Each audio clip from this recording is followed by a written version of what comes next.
Didik TV KPM. Cantiknya kapal terbang ni. Helikopter pun ada. Warna biru, warna merah. Kan buat apa tu? Cikgu Alfian.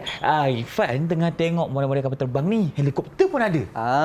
Lagi baru sikit, Irfan. Ada banyak lagi? Sebenarnya ada banyak lagi jenis kenderaan di udara yang menarik. Baik, bertemu kembali kita dalam Didik TV KPM untuk slot prasekolah, tentunya bersama dengan Cikgu Alfian. Okey, untuk segmen kali ini, kenapa Irfan dibekalkan dengan model-model kapal terbang yang ada depan ini sekarang? Itulah istimewanya pembelajaran kita kali ini.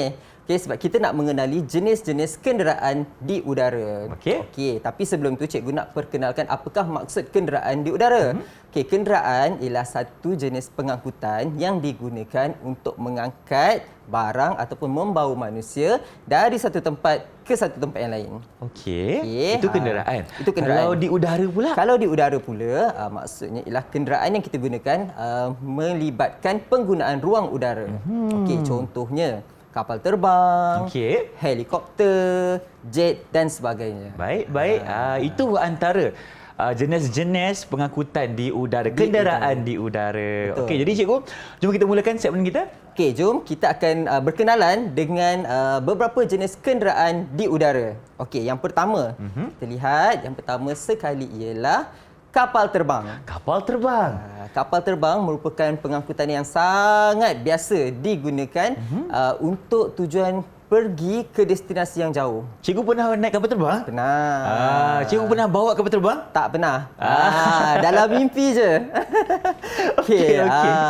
Alright. Jadi kapal terbang ni selalunya digunakan untuk membawa penumpang dan juga barang. Okey, itu fungsi kapal terbang. Betul. Seterusnya kita ada apa lagi, cikgu? Kita ada helikopter. Helikopter. Okey. Baik, apa fungsi helikopter ni? Helikopter fungsi dia sama macam kapal terbang, tetapi bilangan penumpangnya sangat terhad. Oh, kalau tadi kapal terbang boleh ramai, tapi kalau helikopter ni beberapa orang je boleh. Selalunya bilangannya tak lebih daripada 10. Tak lebih daripada 10 orang. Kapasiti ruang untuk penumpang. Selalunya kita gunakan untuk tujuan kecemasan, untuk pertahanan dan sebagainya. Okey, itu yang kedua. Ada tak lagi? Yang kedua. Ada lagi. Apa baru lagi, dua. cikgu? Okey, seterusnya kita lihat roket. Roket? Okey, Roket. roket. Oh, yang kita nampak macam kecil je dekat langit tu kan? Kalau kita tengok dekat langit tu kecil je. Okey, kalau ingat dulu kita punya angkasawan utama negara kita naik roket untuk pergi ke angkasa. Okey, roket ni dia akan bergerak jauh ke angkasa. Jadi tak semua orang boleh naik roket. Betul. Hanya orang-orang tertentu je, selalunya saintis, angkasawan dan sebagainya akan menggunakan roket untuk membuat kajian di angkasa lepas. Di angkasa lepas. Itu fungsi roket. Ya, betul. Okey. Selain roket, ada tak lagi? Ada. Ada lagi. Itu dia? jet. Okey. Jet. Jet ni untuk apa, Irfan? Irfan pernah tahu mengenai jet pejuang. Betul. Selalunya digunakan sebagai pertahanan untuk melawan pihak musuh sekiranya melalui kawasan udara kita. Betul. Kan? Itu antara fungsi jet. Jet ni selalunya digunakan untuk tujuan pertahanan. Betul. Okey. Seterusnya kita lihat apakah lagi payung terjun. Payung terjun ni antara kenderaan di udara. Okey, selalunya kita gunakan untuk tujuan rekreasi. Mahal tak cikgu kalau naik payung terjun ni? Mahal sebab dia melibatkan bahan yang bukan mudah kita dapat di pasaran. Betul. Jadi kalau nak naik payung terjun ni kumpul duit dulu. Ataupun jadi tentera udara. Tentera udara. Baik, kita sahut cabaran cikgu. Okey, seterusnya kita lihat belon udara panas. Belon udara panas ni cikgu, kalau kita nampak kan dia besar. Dan selalunya kita jumpa dekat mana, cikgu? Selalunya, kalau dekat Malaysia, kita boleh jumpa dekat Putrajaya. Ifan pernah nampak kat Putrajaya tu? Pesta belon udara panas kan. Kalau dekat luar negara yang paling terkenal dekat mana? Turki. Betul. Sangat terkenal dengan belon udara panas. Apa fungsi belon udara panas ni, cikgu? Sebenarnya, kalau dulu tujuan belon udara panas ni sama juga untuk bawa barang dan untuk bawa manusia. Selalunya dia melibatkan tempat yang tak rata. So, nak bergerak, kita nak gunakan menggunakan kenderaan darat, mungkin kekangan, jadi kita gunakan kenderaan udara, belon udara panas. Cuma belon udara panas ni dia memerlukan gas dan juga sumber udara yang panas. Jadi dia memerlukan gas, okey. Jadi agak bahaya. Dan bilangan penumpangnya juga terhad. Berapa orang je boleh naik, cikgu?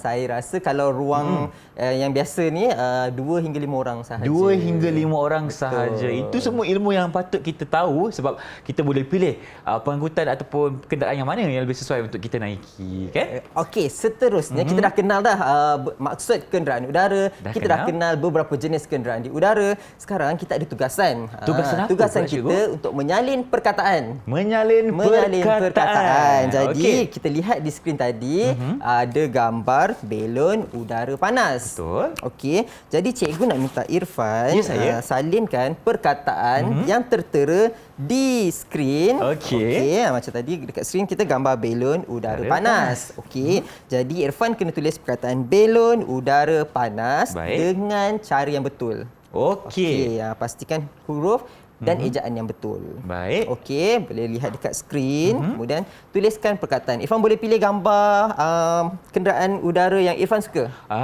Okey. Sebab Irfan bercita-cita nak menjadi seorang tentera udara, Irfan nak pilih jet dulu. Boleh. Okey. Okey, macam mana nak eja jet? Okey. Jet ada 3 huruf. Okey, huruf C, huruf I, satu lagi huruf apa adik-adik semua? Huruf T. Okey. Baik. Kita tulis dulu. Okey. Sementara Abang Irfan tulis, murid-murid dekat rumah pun boleh tulis sekali. Lihat gambar pada skrin, kemudian tulis ataupun salin perkataan yang tertera. Okey. Dah siap? JET. Betul? Okey. Betul. Boleh pakai dulu? Boleh. Okey. Tunjukkan kepada murid-murid kita. Ini adalah ejaan bagi perkataan jet, iaitu J-E-T.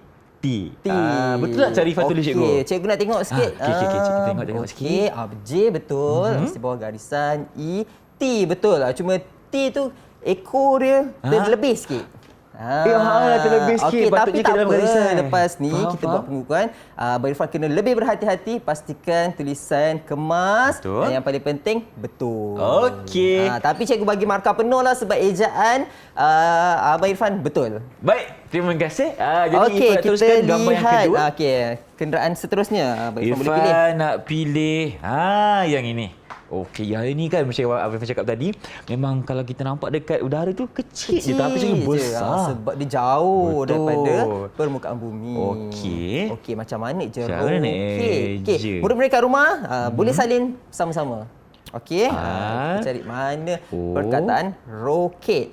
K. Pastikan K mesti tiangnya panjang. Tiangnya panjang. Alamak. Okey. Sambung tiang sampai kat garis atas. Okey. K-I-T.